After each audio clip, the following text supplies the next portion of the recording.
The winter wind howled through the blackwood, but it was the broken whimper at her feet that made her freeze. A bruised, shivering child with unnatural golden eyes looked up, whispering, "I have no family." When she knelt and murmured, "You have me," the trembling finally stopped. Everything changed forever. The winter of 1,244 inches, the northern territory of Ethelgard was merciless, freezing the rivers solid and driving the starving wolves closer to the village borders. But the villagers of Riverbend feared something far worse than ordinary wolves. They feared the lichens, the shifting beasts that haunted the deep woods, hunted relentlessly by the local magistrate, Lord Arthur Sterling. Beatrice Caldwell, a 24-year-old herbalist who lived on the ragged fringes of the settlement, knew the laws. To harbor a lichen was to invite the hangman's noose. Yet, as she trudged through the knee-deep snow-gathering wintergreen and willow bark, the laws of men felt distant compared to the immediate, metallic scent of fresh blood staining the frost. She followed the red trail behind a cluster of snow-heavy pines, her breath misting in the freezing air. What she found was not a deer, nor a slaughtered sheep, but a boy. He appeared no older than 6. Curled into a tight, defensive ball beneath the roots of a massive oak. He was completely naked, his pale skin littered with deep lacerations, but it was his eyes that gave him away a striking, luminous amber that glowed faintly in the dimming light. A lichen cub. He was trapped in his human form, likely forced out of his shift by exhaustion and severe trauma. As Beatrice cautiously stepped forward, the boy flinched violently, pressing his bleeding back against the rough bark. A low, guttural growl tore from his small throat, but it was weak, cracking with a sob.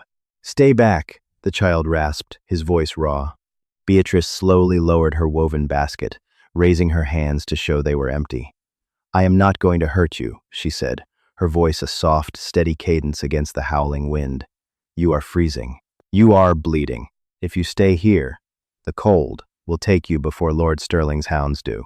The boy's golden eyes darted frantically, searching the desolate woods.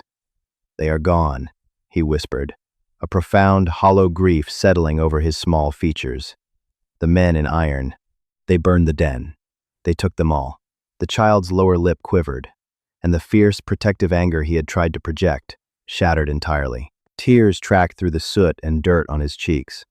"I have no family." The sheer despair in those 4 words struck Beatrice like a physical blow. She had been an orphan herself, left to the mercy of a parish that viewed her as a burden. She knew the crushing weight of utter isolation. Ignoring the terrifying reality of what the boy was, Beatrice dropped to her knees in the snow. She unclasped her heavy wool cloak, entirely disregarding the freezing bite of the wind against her linen dress. She wrapped the thick cloak around the boy's trembling shoulders, pulling him firmly against her chest.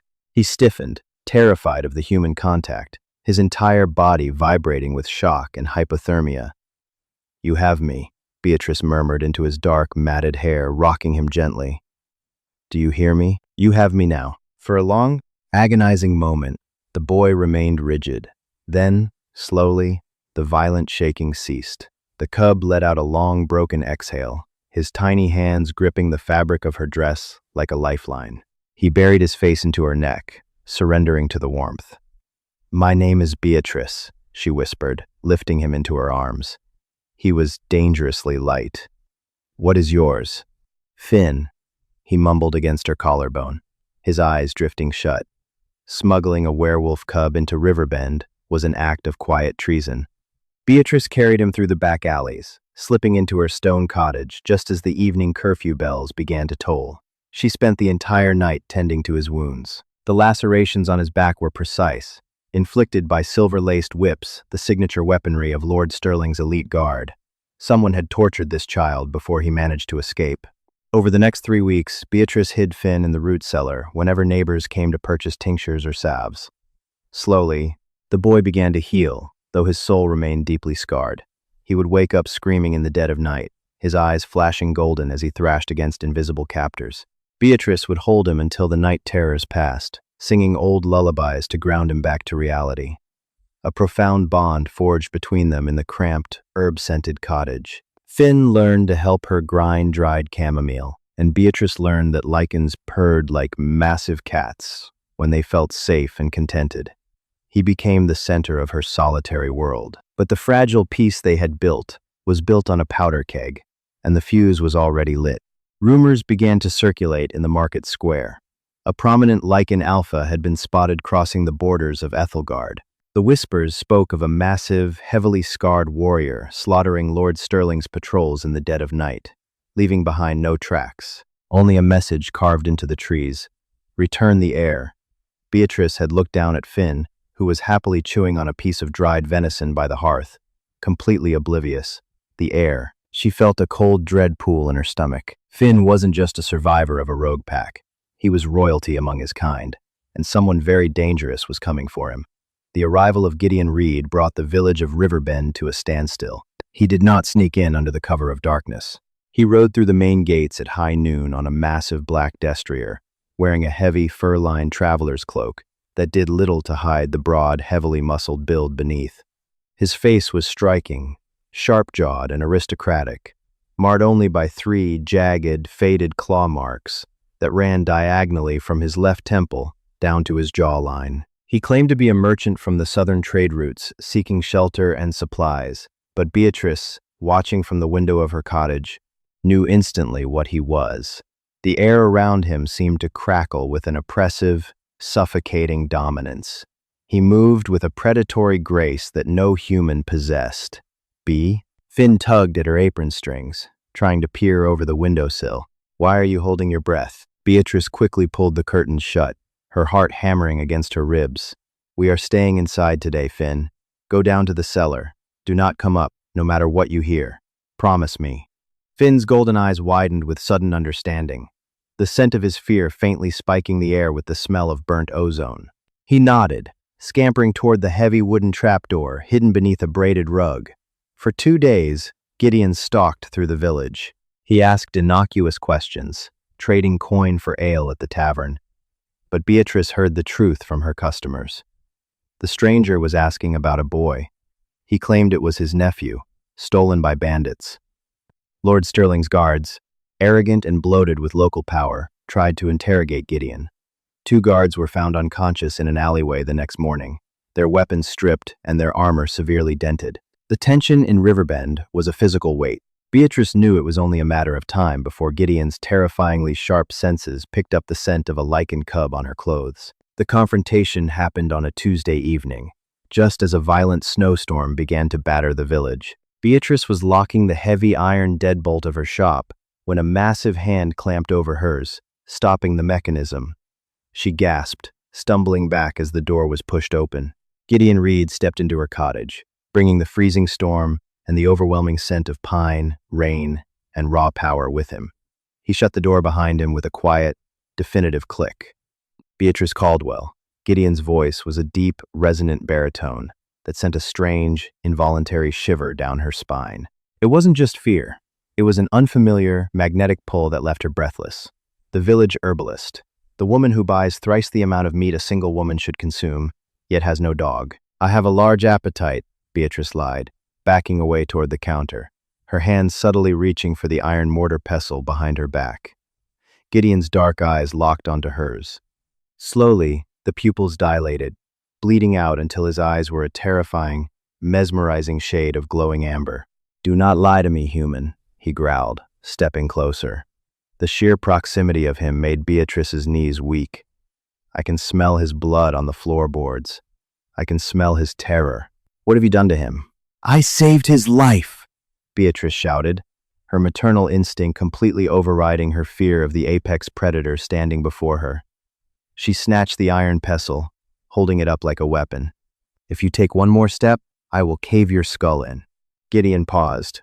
He looked at the heavy iron object, then back to Beatrice's fierce, unwavering gaze. The anger in his expression faltered, replaced by a profound shock. He inhaled deeply, his chest expanding, and a strange, raw emotion flickered across his scarred face. His eyes darted to her neck, where a pulse beat frantically. "You," Gideon whispered, the aggressive posture dissolving. "By the gods, it's you." Before Beatrice could process what that meant, a frantic scrambling echoed from beneath the floorboards. The cellar door burst open, and Finn scrambled out. He didn't shift into his wolf form. but his teeth were bared, and he placed himself squarely between Beatrice and the towering Alpha. "Leave her alone," Finn snarled, his small fists clenched. "She is my family." Gideon dropped to his knees instantly, the heavy thud rattling the floorboards.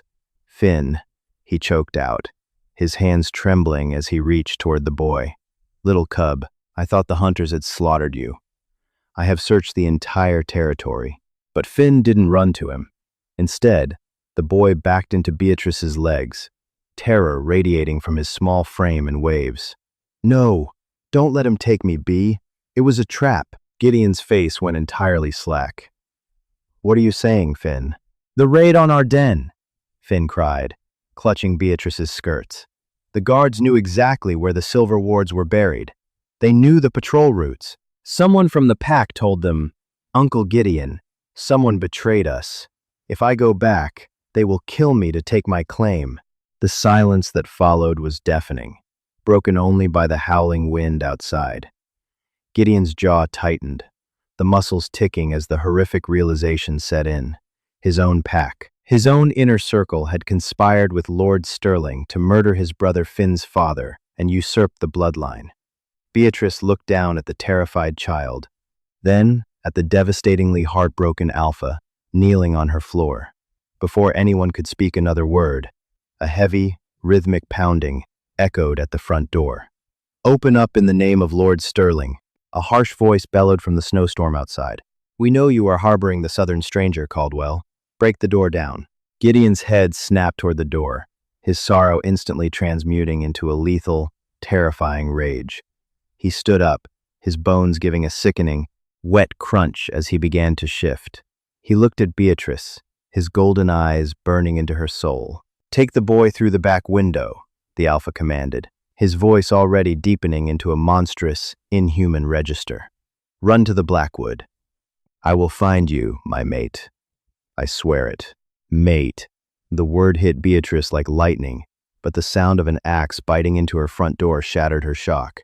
She grabbed Finn, throwing her cloak over them both, and kicked open the back shutters, plunging them into the blinding, freezing darkness of the night, leaving the beast behind to exact a bloody toll. The Blackwood swallowed Beatrice and Finn whole, plunging them into a labyrinth of frost-choked pines and deep, treacherous snowdrifts. The biting wind whipped at Beatrice's exposed face, freezing her tears before they could fall. Behind them, the sounds of a massacre echoed through the valley, the splintering of heavy timber, the panicked shrieks of men, and the terrifying, blood-chilling roar of an apex predator completely unleashed. She did not look back. She clutched Finn to her chest, her numb fingers gripping the wool of her cloak until her knuckles ached. They ran until her lungs burned like swallowed coals and her legs threatened to give out. They sought refuge in a shallow cavern hidden behind a frozen waterfall, a place Beatrice used to forage for cave lichen during the summer. Inside the damp darkness, Finn huddled against her, his small body shaking violently once more. "Is Uncle Gideon going to die?" Finn whispered, his voice trembling in the pitch black. "They had axes. They smelled like iron and silver." "He is strong, Finn. He is the Alpha," Beatrice said, praying her voice did not betray her own overwhelming terror. She gathered dry moss and deadwood near the entrance, using her flint to strike a meager, smokeless fire. The flickering orange light cast long, dancing shadows against the stone walls. Hours bled into the night. The silence of the forest was agonizing. Just as exhaustion threatened to pull Beatrice into a freezing sleep, a heavy, dragging sound echoed from the cave entrance. Beatrice scrambled backward, shielding Finn with her body. A massive figure slumped against the cavern wall. It was Gideon. He was back in his human form, but he was a ruin of a man. His torso was slick with dark blood, and his breath came in ragged, wet gasps. Embedded deep in his left shoulder was a broken blade, glowing faintly in the firelight. "Silver." "Gideon," Finn cried out, rushing forward. The Alpha collapsed onto his knees, his golden eyes hazy with agony. I lost them at the river," he rasped, his voice barely a whisper. "But the silver, it is in my bloodstream. I cannot heal." Beatrice did not hesitate. The fear that had paralyzed her vanished, replaced by the clinical, focused instinct of a healer. She knelt beside him, inspecting the wound. The skin around the broken blade was completely blackened, veins of dark poison webbing across his muscular chest. "Hold him still, Finn," Beatrice commanded, her voice steady. She pulled a leather pouch from her dress pocket, frantically sifting through her dried herbs. She found yarrow to stop the bleeding and crushed willow bark to dull the agony. "This is going to be worse than the blade itself," Beatrice warned Gideon, meeting his feverish gaze. Gideon looked at her, his expression softening despite the excruciating pain. "Do it." Beatrice gripped the bloody hilt of the broken sword. With one swift, brutal pull, she tore the silver from his flesh. Gideon let out a deafening, guttural roar that shook the dust from the cavern ceiling. His body violently convulsed, his claws extending and tearing into the stone floor. But Finn bravely pressed his small hands against his uncle's chest, anchoring him. Working with desperate speed, Beatrice packed the gaping wound with the yarrow and bound it tightly with strips torn from her own petticoat. She then forced him to chew the willow bark. For a long time, the only sounds were the crackling fire and Gideon's ragged breathing. Slowly, the black veins began to recede. The lichen's unnatural healing was fighting back. Gideon rested his head against the cold stone, his chest heaving. He looked at Beatrice, his eyes tracing the soot on her cheeks and the fierce, protective set of her jaw. "Why did you call me your mate?" Beatrice asked, the question hanging heavy in the quiet air. "Back at the cottage. What did you mean?" Gideon closed his eyes, a bitter smile touching his lips. "We lichens do not choose whom we love, Beatrice. The fates tie our souls to one person. When I stepped into your home, the scent of you, it was like breathing for the first time. I knew instantly. But I am a hunted man, leading a fractured pack. I bring you nothing but ruin. I am an orphan who was left on the steps of a parish," Beatrice replied softly, wiping the blood from her hands. "I have known ruin my whole life. Today, I fought for my family." She looked down at Finn, who had fallen asleep against Gideon's good side, "and I will not apologize for it." Gideon reached out, his large, calloused hand gently tracing the line of her jaw. The warmth of his touch sent a jolt of electricity straight to her core. "You are braver than any warrior in my guard, Beatrice Caldwell. If we survive this, I will spend the rest of my days proving I am worthy of you." Dawn broke with a harsh, glaring light. The storm had passed, leaving the blackwood buried under a blinding expanse of white. Gideon's wound had closed entirely, leaving only an angry pink scar. His strength had returned, but his urgency had doubled. "Sterling's men were just foot soldiers," Gideon explained as they trekked through the deep snow, carrying Finn on his back. "The real threat is the traitor in my pack." He fed them the location of the den. "He wants Finn dead so the bloodline ends, allowing him to challenge for the Alpha Command without a legitimate heir to contest him." "Who?" Beatrice asked, her breath misting. "Silas." Gideon spat the name like a curse. "My second in command. We must reach the borderlands. There is an old human noble there, Sir Thomas Wyatt. He owes my father a life debt and controls a private garrison. If we can reach Wyatt's estate, we can send word to the Loyalists in the Southern Territories." The mention of Sir Thomas Wyatt brought a glimmer of hope to Beatrice. Wyatt was a legendary figure in Ethelgard, a fiercely independent lord who had famously defied the magistrates' oppressive taxation laws years ago. If anyone could provide a fortress against Sterling and a rogue werewolf faction, it was him. But the forest was not done with them. By midday, the scent of the air changed. Gideon stopped, dead in his tracks, his nostrils flaring. He lowered Finn to the ground, pushing him behind Beatrice. "We are surrounded," Gideon growled, his eyes shifting to a brilliant, terrifying gold. From the tree line emerged a dozen men in Sterling's heavy iron armor, holding thick chains and crossbows loaded with silver bolts. But it was the figure that stepped out from the center that made the blood freeze in Beatrice's veins. He was tall, with pale skin and cold, dead eyes.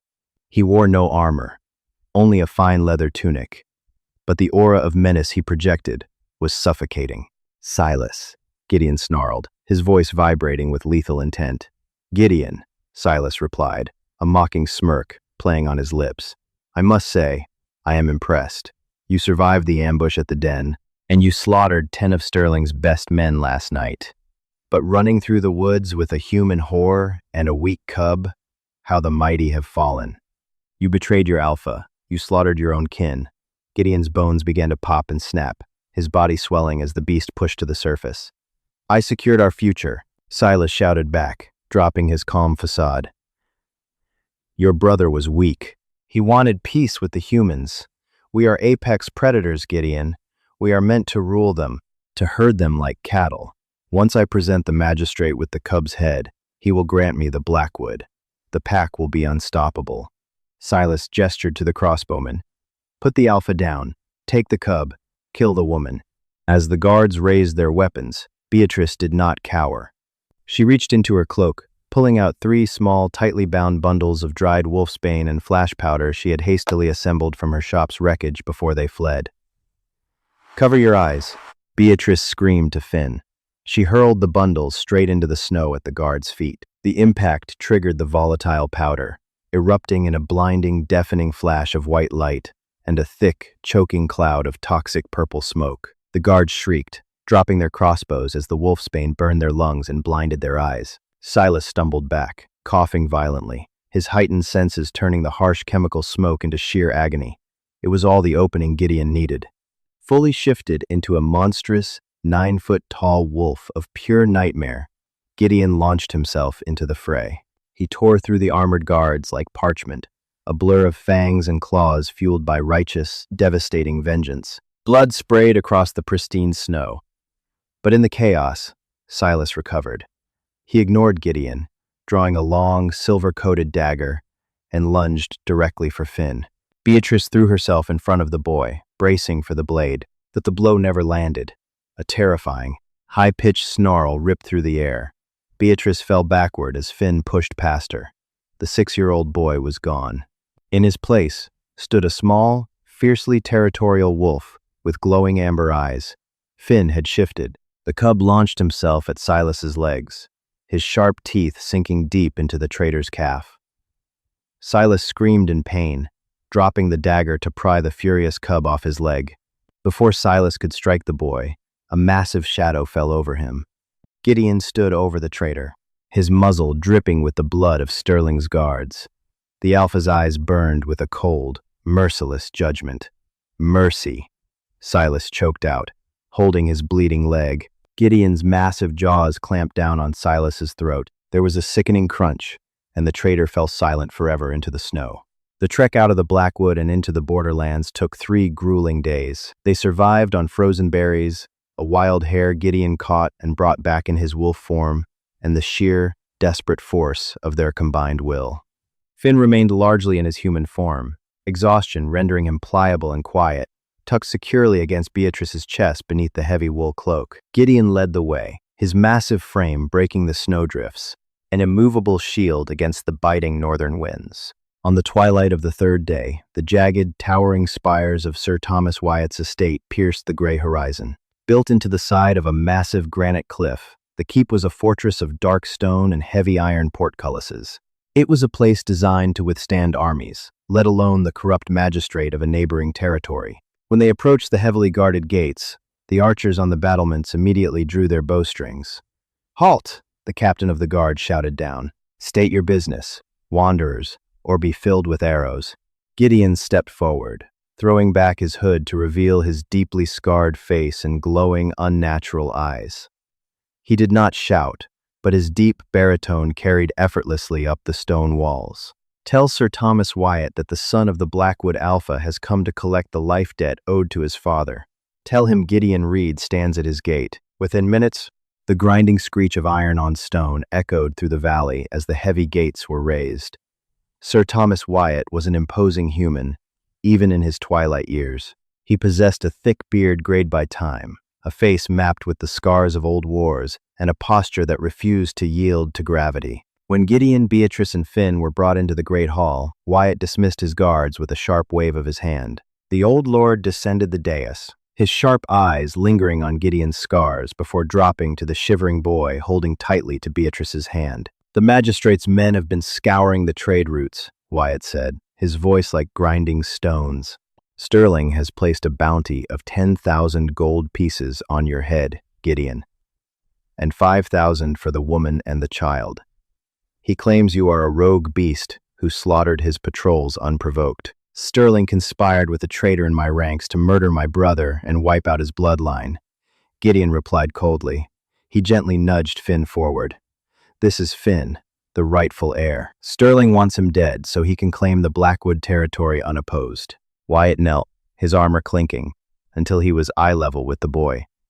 Finn did not flinch.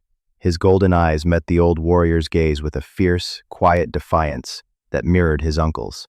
He has his father's spirit, Wyatt murmured, a profound sadness softening his harsh features. He stood and looked at Beatrice.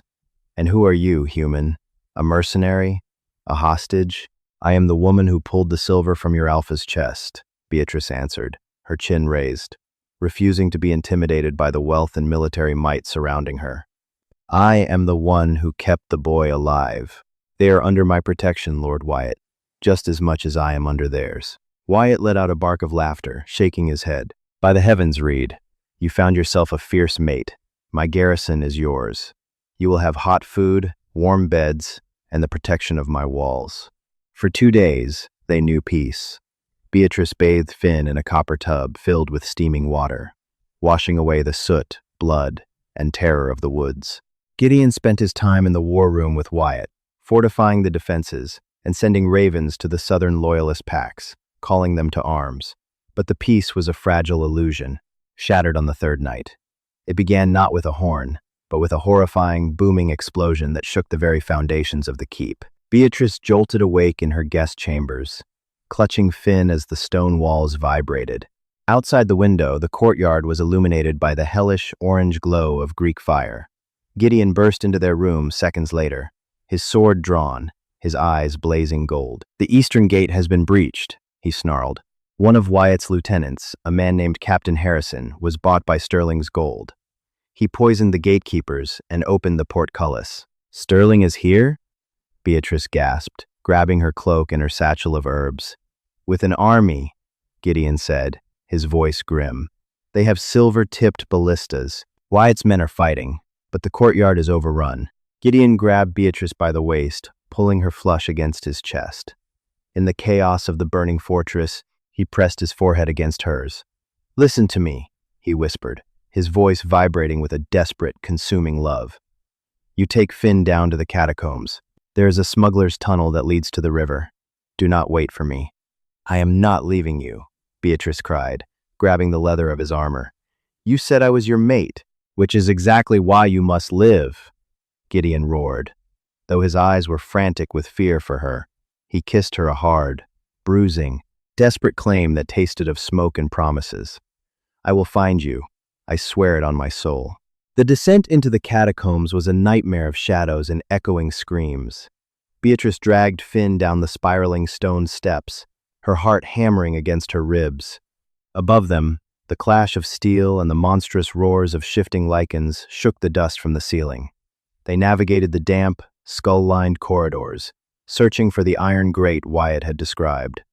But as they turned the final corner, the shadows detached themselves from the walls. 4 of Sterling's elite guards blocked the tunnel, their crossbows loaded with heavy silver bolts. And stepping out from behind them, wearing a pristine fur cloak and a triumphant smile, was Lord Arthur Sterling himself. Well, well, Sterling sneered, drawing a slender, beautifully crafted silver longsword. The traitor's whore and the mutt. I knew Wyatt's rats would try to scurry through the sewers. Beatrice pushed Finn behind her, her mind racing. She had no wolfsbane left, no flash powder, only her small foraging knife. It is over, Beatrice, Sterling said, stepping closer. Hand over the beast, and I will grant you a quick death. Keep fighting, and I will let my men take their time with you before I butcher the child. You are no lord, Beatrice spat, gripping her small knife. You are a butcher and a coward. Sterling laughed, raising his sword. Kill the woman. Pin the cub to the wall. The guards raised their crossbows. Beatrice closed her eyes, wrapping her arms tightly around Finn, bracing for the agonizing bite of silver. A deafening, earth-shattering roar tore through the catacombs. The heavy stone ceiling above them exploded inward, in a shower of debris and dust. From the gaping hole in the floor above, dropped a monstrous, pitch-black wolf. Gideon. He was a terrifying sight coated in blood, arrows protruding from his thick shoulders, his eyes burning with the wrath of a god of war. He landed directly on top of two of the guards, crushing them beneath his immense weight. Before the remaining two could fire their crossbows, Gideon's massive jaws snapped sideways, decapitating one and throwing the other against the stone wall with a sickening crunch. Sterling stumbled back, his arrogant facade shattering into pure terror. He thrust his silver sword forward as the beast advanced. "Stand back, you monster," Sterling screamed. Gideon did not shift back to human form to gloat. He did not hesitate. He lunged, moving faster than the human eye could track. Sterling's silver sword plunged deep into the wolf's thick chest, but Gideon did not even flinch. He drove his massive claws into Sterling's chest, ripping the magistrate's armor apart like wet paper, and crushed the man's heart in a single, brutal strike. Sterling fell to the cold stone floor, dead before his eyes could glaze over. Gideon let out a ragged breath, the massive wolf form swaying on its paws. The silver blade was still lodged in his chest. He collapsed onto his side, his breathing shallow. "Gideon!" Beatrice screamed, dropping to her knees beside the massive beast. She didn't care about the blood or the terrifying size of the wolf. She gripped the hilt of the silver sword, tears streaming down her face. "Finn, help me! Hold him!" Finn rushed forward, pressing his small hands against his uncle's thick fur, together with a desperate, agonizing pull. Beatrice wrenched the silver blade free from Gideon's chest. She immediately pressed her cloak into the wound to staunch the bleeding. Slowly, the massive wolf began to shrink, the bones cracking and reforming, until Gideon lay in his human form, his head resting in Beatrice's lap. He opened his golden eyes, offering her a weak, bloody smile. "I told you, I would find you," he whispered, lifting a trembling hand to wipe a tear from her cheek. "You foolish, beautiful beast." Beatrice sobbed, pressing her lips to his forehead. Behind them, the sounds of battle had ceased. The heavy footfalls of Wyatt's remaining guards echoed down the corridor, followed by the deep, resonant howls of the Southern Loyalist packs, who had finally arrived to answer the Alpha's call. The siege was broken. The magistrate was dead. It is said that the truth of history is often hidden in the private ledgers of those who lived it. To this day, the official records of the Crown state that Lord Arthur Sterling died in a tragic fire caused by a peasant rebellion. However, the meticulously kept private journals of Lord William Cavendish, the 6th Duke of Devonshire, hidden deep within the Chatsworth House archives, tell a vastly different story, a true, documented account of a massacre in the Blackwood and a shifting bloodline that hid among men. According to Cavendish's secret records, the Blackwood prospered for generations in total isolation. Gideon Reed claimed his rightful place as Alpha, but it was Beatrice Caldwell, the human herbalist, who sat beside him as the Luna of the pack, bridging the gap between humanity and the beasts of the forest. And Finn, the boy who once shivered in the snow with no family, grew to become the most formidable Alpha the Northern Territories had ever seen. He never forgot the woman who wrapped him in her cloak, and he never forgot the words that saved his life. Whenever the winter winds howled through the great stone halls of their new sanctuary, Finn would sit by the roaring hearth, safe, loved, and whole. He had found his family. If the tale of Beatrice, Gideon, and little Finn moved your heart, do not let their legacy fade into the shadows. Hit that like button, subscribe to our channel for more breathtaking, hidden historical lore and fantasy epics, and share this video with someone you consider family. Leave a comment below. Would you have risked everything to save the cub? Join our pack today.